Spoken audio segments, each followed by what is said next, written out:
Hello and welcome to my next video on social groups and religious participation. And today we're going to be focusing on age and religious participation. This should be quite a quick area, and if you're following me in the book, it's page 45.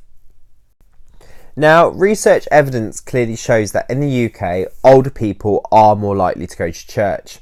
Now, according to Brearley in 2005, in 1979, the average age of the churchgoer was 37, but by 2005, it was 49.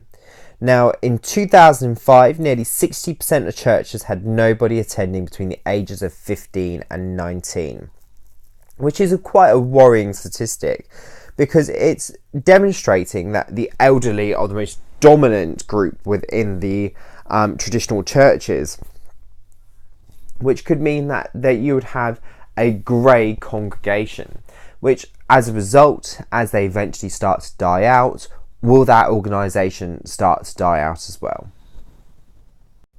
Now, Heelis et al. In 2005 also found that most of these involved with the New Age movement are middle-aged or older, meaning that potentially what they may start to see is those who were originally part of that older grey congregation may actually start to drift away from it and may explore different types of understandings and religious practice, such as New Age, because it's providing them an alternative belief system.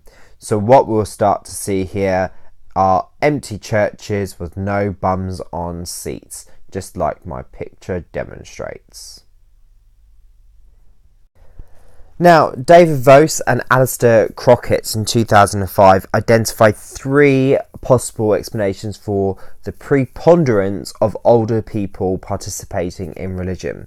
Now, they're just trying to explain the reasons for the age differences in participation and what this possibly means for these organisations. Now, they argue it's down to these three main headings, so socialisation, period effect and secularization. Now, we're just going to go through each one of them. So for socialisation, it could be the result of people becoming more religious as they age. This could be because life experiences, such as having children, they may think it's important to socialise their children into religious beliefs and therefore return to religious observance themselves. Or because of getting closer to death, they're more likely to turn back to these religious organisations and potentially increasing their religiosity as a result.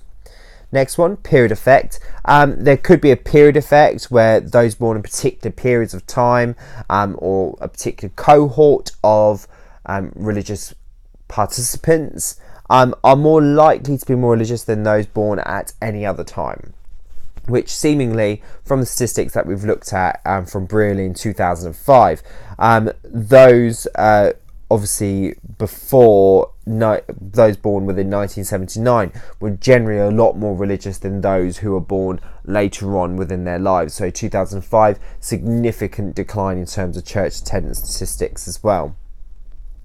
Last point is secularization. So obviously with the progressive decline of religion as a result of secularization process, because as we are drifting into this process, religion, congregational religions particularly, have decreased in their importance, means that there could be a generation that is simply just less religious than previous generations.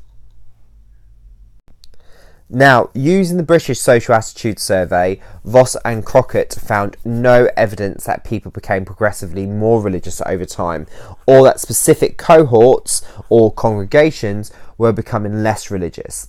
Now, they concluded that secularization was making each generation less religious than previous ones.